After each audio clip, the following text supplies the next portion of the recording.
Okay, I think we are now live. So we are trying to do this on a couple of devices at the same time. So let us get this underway. We are going to be on Facebook, YouTube, and Instagram all in one go, we think. So I'm joined here by Kath Holmes, and she owns a business called UnclutteredbyKath, and she's our expert when it comes to all things decluttering.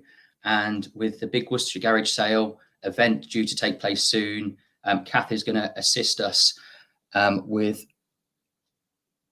how we can declutter, the benefits of decluttering, and I'm just trying to get her live on Instagram at the same time. So we've got her on all devices. I think this is about to work. So yes, Kath, you're looking at your Instagram feed. Is you coming on?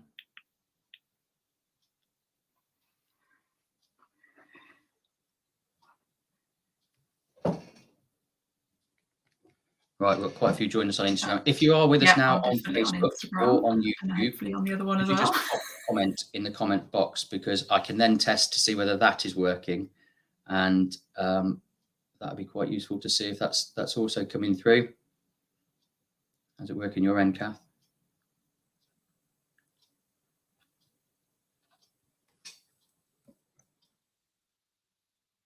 Definitely live on Instagram right now. I can see we've got a few people joining us. Thank you for joining. Yeah, seems fine. How about if you are on Instagram? Say that again, Kath.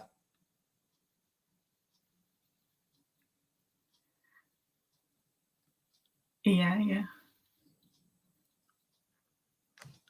All right, let's just see if I can get Kath in on this. No, said it's fine.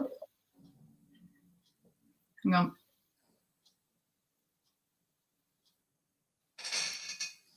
Right. Oh, that's here better. We are. Technology, hey? Thank you, Kath. Thank you for joining, and sorry for everyone that's just watched that first couple of minutes. It was a little bit clunky, but you know, we've got to learn these new things, and you can't do it unless you're on live. So thank you, Kath, once again for joining.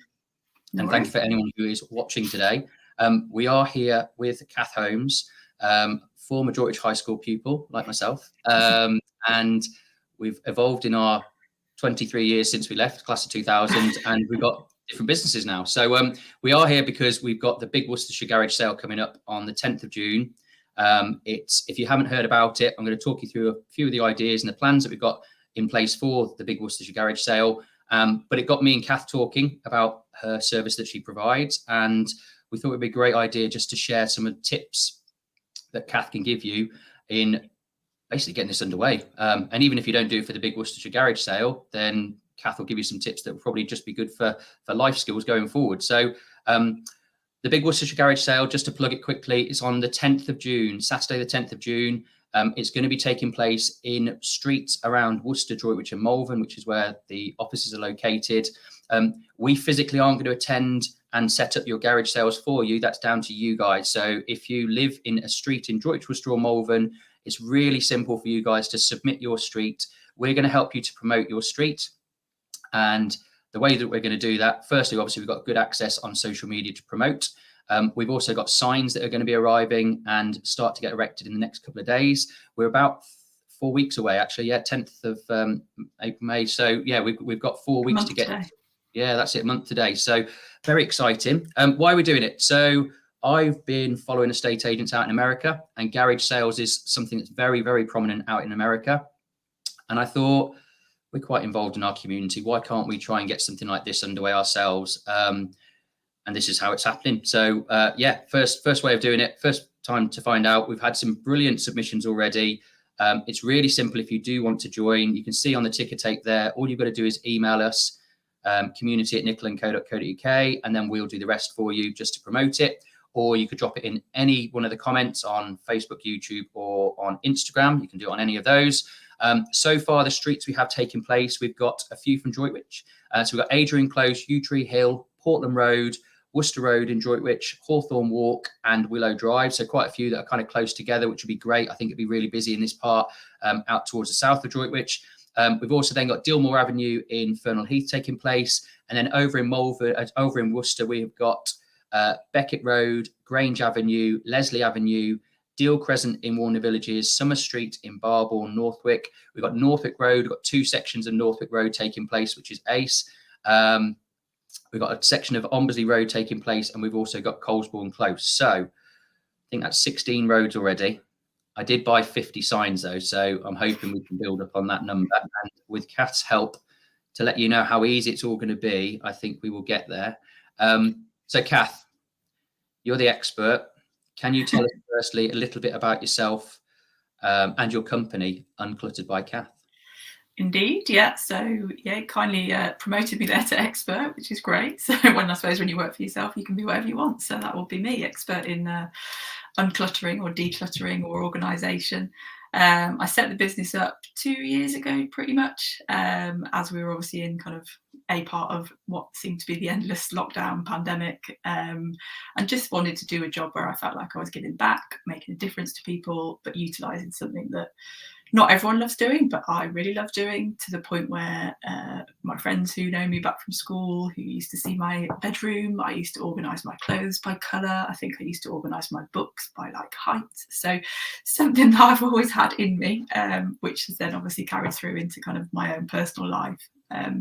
But having now seen, particularly it was my sister, 2 young kids, the kind of chaos and kind of ensue when you're trying to manage a household and be organised and be time efficient. And I think sometimes people think it's going to take me ages to do and it won't be easy to maintain, and therefore I just won't start. Whereas what I'm hopefully going to share today is that it is possible to start yourselves. It is possible to do, bits and pieces, and that should make, even if it's just half an hour's difference in the morning before you get to take kids to school, great. That's half an hour hopefully that you can have a cup of tea or stay in bed for a little bit longer. And then ultimately the bigger aim for me is, obviously, if those of you need more help, then that's kind of what I'm here to do with, you're moving house, or you've had to deal with perhaps an unfortunate circumstance within the family and you might need some help, but you don't have the time, or they live somewhere else, then yeah, I'd be there to kind of actually do the work for you. And you also helped a couple of our staff members, haven't you, as well? So I have indeed, yes. I know obviously your sister's going to give you a raving review, but yeah. I got some great feedback from staff members that had you round, and yeah, I mean they were chuffed to bits. So different people as a result of it. So it's really, really positive. So obviously with this big Worcester garage sale, people are starting to look into cupboards and think, are we going to ever need that? Can you give us a few kind of tips of how people should identify items to sell at a garage sale versus kind of things they could donate or maybe just get rid of? What's the best way to attack it? What's the best plan? So I think it's a combination of looking at what you want to declutter. So kind of pick either a room or pick, a kind of a category of things. So I don't know if your children have grown up, and they're in the medium-sized clothes rather than baby clothes, or if they're playing with different sets of toys. I think start with a category first, and then within that category start to look at what you've got. So have you got stuff that was never worn, so it's still got the tags on, or it's still in the boxes? Straight away that's an easy thing to sell, because you can obviously advertise it as unused. If you've perhaps used something but it's still got the packaging, perhaps a higher value item, then that could also work as something that could be sold rather than donated. Because think about those of you that use something like vintage, you've got the option to say kind of used but good as new kind of scenario. So again, those are the type of items. And then I think for me, the key kind of categories that people would be looking for when they're kind of buying things would be toys, books, small items of furniture, maybe, perhaps electrical items, clothes, shoes, workout gear, be that equipment that you bought and unfortunately never used. Or bought it in the lockdown and thought, in fact, I'm never going to pick that up. Yeah, exactly. So and the best thing for me to think is ask yourself the question, or ask whoever you're kind of decluttering for the question is, have you worn or used it in the last 2 years? Obviously, a couple of years ago, that was a really hard question to ask, because, you probably didn't wear half the clothes that you own because you weren't going anywhere. But we're kind of out of that cycle of lockdown now. So go back through your wardrobe and really be honest with yourself. What haven't you worn? I've done it a few times in the last couple of years, and I still look, through my wardrobe now and realise that there is kind of plenty of stuff that I haven't worn. and you have to kind of, I think the fact is something like you only wear 25% of the clothes that you own. So yeah, there's always going to be something that you can look to sell. And obviously, if the aim of this is to obviously either perhaps generate a bit of income for you or clear some space for something else, then you have to be a little bit ruthless. What would you say? I mean, obviously you talked about your sister and having kids and bits and pieces, and there's benefits to decluttering to buy more toys. But what are some of the other benefits when it comes to decluttering? What do you find that how does it affect lifestyles and bits and pieces when you declutter? Is it you get the money and you go buy a load more stuff, or have you had feedback from others that it works another way? Yeah, I think it's time, definitely, which obviously I alluded to. So it's kind of time back. It can obviously be money. So, if you're looking to do a DIY project, or you're perhaps looking to, go on a really nice family holiday, again, if you've got a goal for it, it makes it easier to kind of part with some of those items and be a bit more kind of strict with yourself. But I think a lot of it is around organisation within the home and the benefits that brings to not just you as the individual, but your family. Are you someone whose parents come in and look after your children a couple of times a week? Is it really easy for them to get them a drink, make them some food, find their toys? And that can obviously help everybody, because rather than you constantly worrying while you're perhaps at work, you know that your parents or childminders or friends, whoever's looking after the kids, it's really easy, kind of straightforward to manage. It means that when you're packing to go on holiday, everything's really easy to kind of find. So yeah, it's kind of time, but in so many different guises, I suppose, or time back. So you talked a lot about clothes, and I think there's a lot of shoes in the Nickel house. So there's probably quite a few shoes that could be finding their way to our driveway on the day. If someone wanted to be effective in decluttering their garage or storage space, how would they go about it? What's the benefit to doing that first as well? Because I'm kind of thinking we are 4 weeks away now, and I must admit, even myself personally, we haven't tackled it yet. We haven't begun the process. What do you reckon? Think about storage first. Is it start there and then work your way back? I'm not sure. What would you advise? Yeah, I think, and this is where obviously people are going to be like, oh God, it's easier said than done. But you do need a bit of a plan. So obviously, yeah, we've got 4 weekends left after today before obviously the big weekend.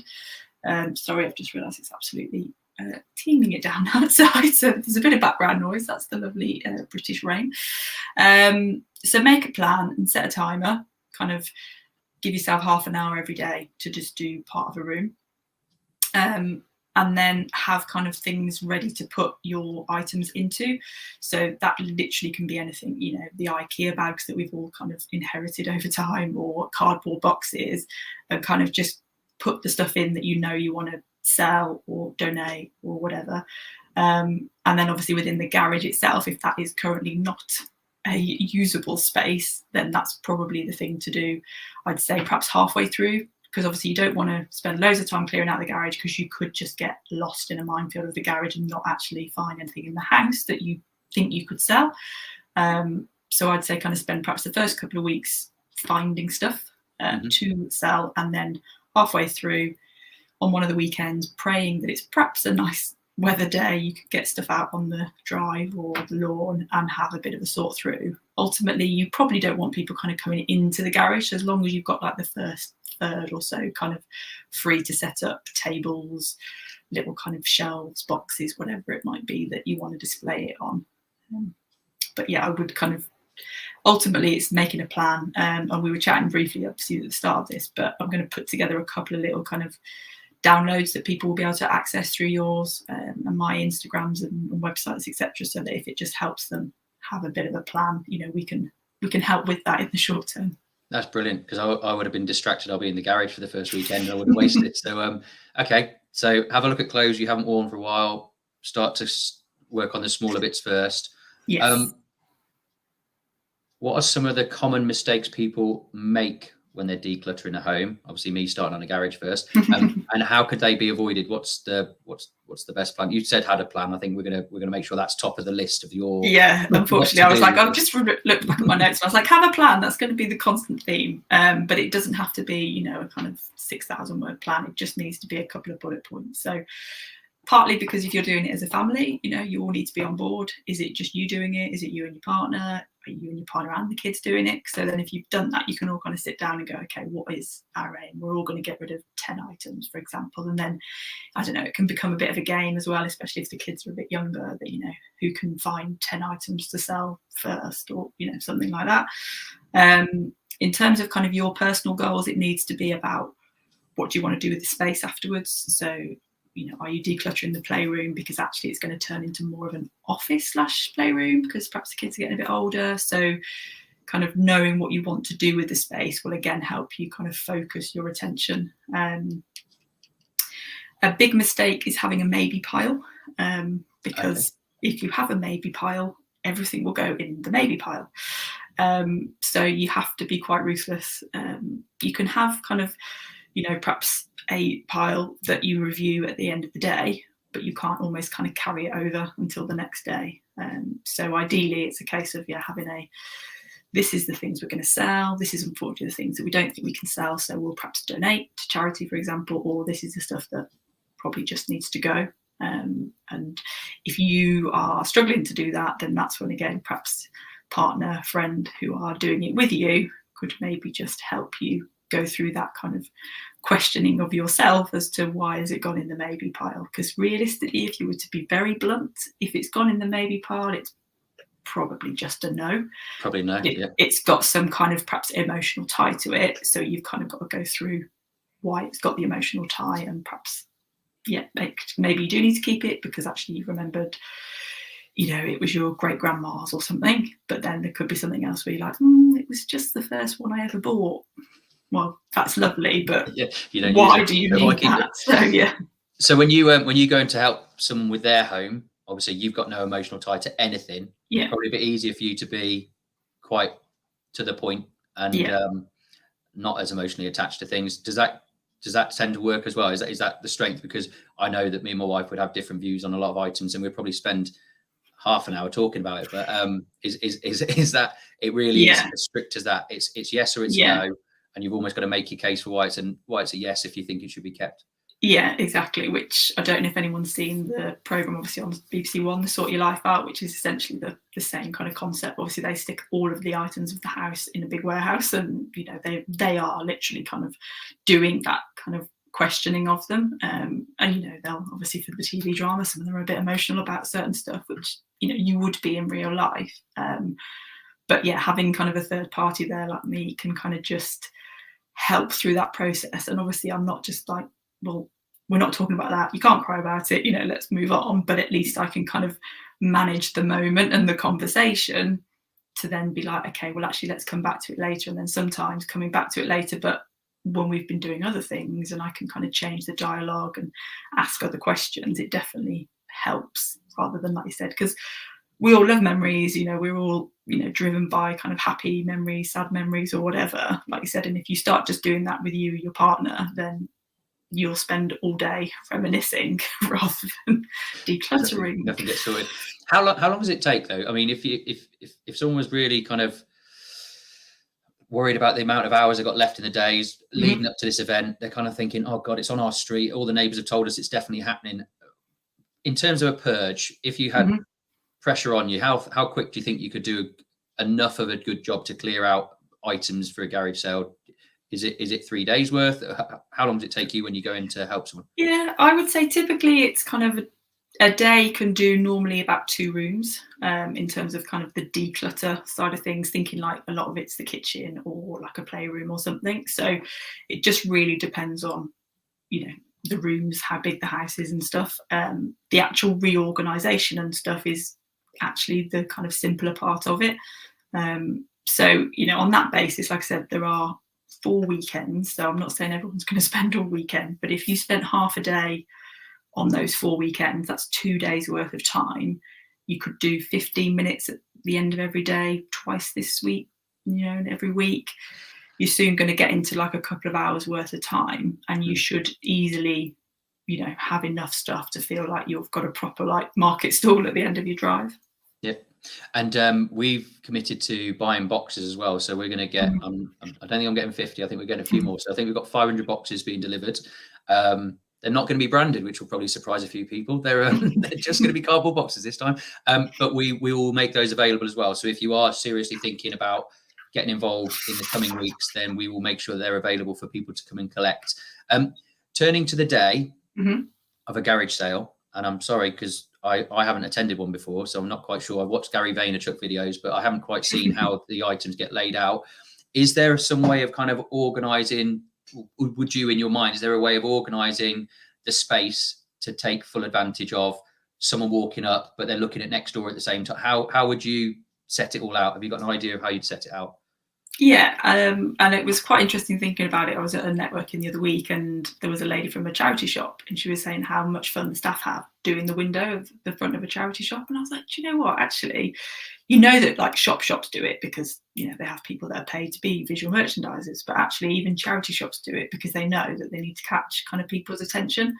So it's very much about thinking about how you could attract someone. So have you got something really unique, really funny, put that at the front because that will get people stopping, chatting, make it quite easy for people. So you want to kind of put categories together. So if you've got loads of, jewelry to sell, put that all together. If you've got kind of shoes and stuff. And a few things I've seen in terms of doing a bit of research on those yard sales is that for certain items, just have a generic price. So, if you've got loads of kids, play suits or rompers as they call them in America, all that kind of stuff, just go for a generic whatever, £2 each or something, and then it's just easy to kind of get people to just buy and go, because like you said, if there is a whole street's worth of stuff, you might only have them for 20 minutes if that. And also I think have round price points. That's definitely something that you're doing for your own benefit, because you don't want to be sorting out loads of change for everyone, because again, we're all very much a cashless society, and obviously actually we're encouraging everyone, rightly so, that this is going to be very much really a cash day. So make it easy for yourself in terms of price points and pricing together. Be prepared to negotiate, because it's going to be a little bit like a car boot sale mindset. There will be people looking for a bargain, especially during as you get towards perhaps the end of the day, whatever time you choose to finish. And then things like clothes, hang them up. If it's a dress, a coat, hang it up. Ideally, it's clean, smells fresh. Someone might want to try it on. So if it's been in the bottom of a cupboard and it smells a bit musty, can you kind of improve the smell of it slightly, just so that obviously it encourages people. And things like books, just again, find whatever you've got to create random different points of height difference. So have you got some boxes that you can stack stuff on, and put some books up way and some flat, and just enough to give it a bit of visual interest. Cool. Some good things there. I've just had a notification saying the rain's stopping soon. You'll be pleased to know, Kath. Stop banging on your window. Hailstones in Droitwich yesterday, oddly, which you wouldn't have expected. Is there anything you think will be difficult to sell? You mentioned smaller items of furniture. Do you think if someone carts out their big sofa, it's going to have no chance at all? Or what would you say we've got to avoid bringing out to our front lawn and our driveway? My gut feel is that, I know as you do kind of Droitwich quite well, I can imagine people will walk if the weather is nice to a lot of these things, so they might just have a couple of bags that they're willing to kind of put stuff in. If you've got some big items and you really are desperate to sell them, then kind of be prepared for agreeing some kind of, collection or delivery process, and kind of have a time scale on it, so that actually someone doesn't promise to come back, next week and then they never do, or, kind of agree contact details. But I would say predominantly anything that is carryable is kind of the ideal.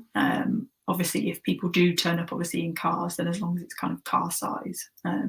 But also thinking about the value aspect of it, if you're selling a sofa, it's probably still going to be, I don't know, I haven't sold a secondhand sofa for a while, but probably more than about 50 quid. So again, are people prepared to spend that kind of money on the day? There may well be a few people that are, but I think you're predominantly going to be looking to sell, I think, items that are, £20 or below, probably would be my guess. Will you be taking part? Are you going to be out there hunting down bargains on the day, or have you got enough stuff at home already? No, I was like debating whether to do it on the road, but we've got quite a lot of young families, and I just think they probably wouldn't want to spend the time, unfortunately, at this present time. So I was like, actually, it'd be quite fun to just go out and see. So yes, I shall be scouring the streets and just seeing what it's all like, and obviously posting a few things live to kind of see if people are following our advice. Yeah, my children are saving up their pocket money because Gary Vaynerchuk, as I said, he's a bit famous on YouTube for his yard sale bargain hunting, and he'll pick up an item and he'll go on eBay there and then find out that it's worth $35 rather than the 35 cents he's about to buy it for, and he'll go and flip it and sell it and make a lot of money. So I'm hoping no one gets fleeced, and I hope no one sells something that's worth a fortune, but there is an opportunity for buyers out there to buy something that no one else wants anymore, but it could be worth it to them, and hopefully they get a few more years out of it. So for those that have recently joined, this is because we've got the big Worcestershire Garage sale taking place on the 10th of June. It's Saturday the 10th of June. It is 4 weekends away. And Kath and I, we went to school together. We've been in touch with each other on this because Kath owns a business called UnclutteredbyKath, where she helps people with the decluttering process in their own home. There's going to be some free downloads after this. So if you want access to those to help you, we will make those available via our link tree on our Instagram and also on Kath's Instagram as well. But with the big Worcestershire Garage sale, we're asking people in Droitwich, Worcester and Malvern, you've got to organise it yourself, but we're going to promote it for you. So you need to get as many neighbours as possible to get involved.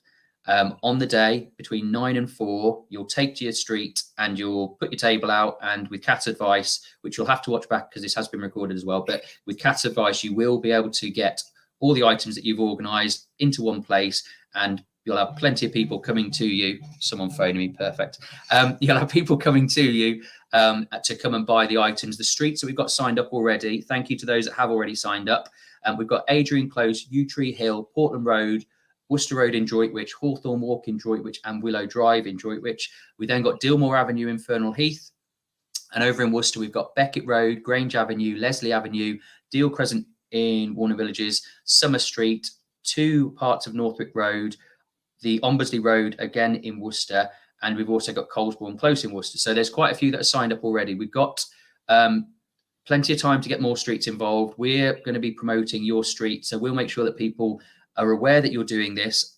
Clearly, you can obviously let your neighbours know. If you're in any WhatsApp groups, if you're in any next door groups or anything like that, then you can let people know as well, because ultimately what we're hoping you'll be able to do on the day is get everything that you've put out into the front sold, and not have to take it back into the house and find space for it again. Or, as we probably realise, they'll probably then go into your no pile. They're actually not worth saving and keeping. So Kath's been here. She's our expert in this field. Kath, is there anything missed? Is there anything else we should talk about? We've talked about what's difficult to sell. You've given us some great tips at identifying the items that should be sold, and also how to go through that process of actually organising them. So you said no maybe pile. It's yes or it's no. There might be a pile that you talk about later in the day, but it's a yes or a no pile, isn't it? That's the best way to do this. Yeah, definitely. Price it up to round numbers. You don't want to be faffing around with change on the day. I bet some people have a card machine. I bet someone gets themselves sorted out and has a card machine. They'll probably absolutely rinse it on the day. No big items of furniture. If they can carry it, it's worth selling. And in terms of preparing your space out the front, make it so it's attractive so that people kind of will want to stop. It's easy to find stuff, put stuff together. I've been listening. I've definitely been listening. Yeah, you've definitely been listening. I'd say there's just a couple of the things that when I was Googling, I was like, I think this is very useful, because we haven't done them before. Like I said, on the day, have things like extension leads, light bulbs, batteries, sellotape, chairs, maybe in case people are going to try things on, they need to sit down. Do you want to have some drinks? Get the kids to make some cookies. You could sell those as well, because again, that will make people hopefully stop at your stand and just hang out for a little bit while they have a drink and something to eat. And obviously ideally have the setup kind of done the day before where possible, and obviously weather dependent. Yeah, because if it's anything like a car boot, the minute you put a table out, there'll be people starting to pick up items, won't there? So you've got to get out and get done quickly. What do you reckon the weather's going to be like, eh? Sunny. Oh, we went for June because we thought it gives us a fighting chance, but then with there being hailstones yesterday, you never know what we can expect here in the UK. No, definitely not. Yesterday was weird. Yeah. So one final plug. This has been Kath from Uncluttered by Kath. Follow her on Instagram. Find out her website. It's very simple to find. It's unclutteredbykath.co.uk, I think. .com. Oh, even better for the international market as well. Yeah. So yeah, jump on Kath's website. She's also on Facebook. The powers of live streams, it does mean that this is recorded, so you'll have access to watch this back. So if you've joined us late and you want to hear what Kath's been telling us today about why people should declutter and the benefits of decluttering, then she is your lady, and it's all been very nicely put together. We're half an hour, so I think that's a great time to call it a day, Kath. Thank you once again for joining. Great. Can't wait to see the event take place, and I'm sure with your downloads, people have some really well spaced out areas. Me and you will go out in the field. We'll go out and record live and promote it as best we can on the day as well. So thank you all. I'll let you enjoy your lunch breaks if you're on them, and we'll see you very soon. Thank you. Bye. Cheers, Kath.